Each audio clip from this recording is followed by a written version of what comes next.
আমি আমার যুবতী কিশোরী ভাই বোনদের বলবো, সমাজ তোমাদের পক্ষে নয়, ঈমান চুরির পক্ষে।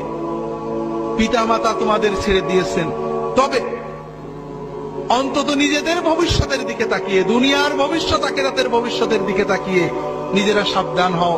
দুনিয়াতে অপরাধ হবে, পাপ হবে, অন্যায় ভুল হবে, তবে দুটো বিষয় খুব ভালো করে মনে রাখো। নামাজটা কখনো ছেড়ো না। নামাজ যদি সিনেমা হলে থাকো বেরিয়ে এসে নামাজ পড়বে, যদি খেলার মাঠে থাকো ওয়াক্ত মতো নামাজ পড়বে। নামাজটা কখনোই ছাড়বে না, যত কিছুই হোক সময় মতো নামাজ পড়বে।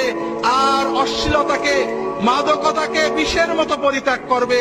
এই দুটো বিষয় যদি তুমি ঠিক রাখতে পারো, ইনশাআল্লাহ অন্যান্য ভুল ত্রুটি তওবা করবে, ভালো হবে, খারাপ হবে, এই নামাজ তোমাকে আল্লাহর পথে টিকিয়ে রাখবে। এবং ইনশাআল্লাহ তোমার বয়স যখন 50 হবে, তুমি নিজে অনুভব করবে এই দুনিয়া। Likey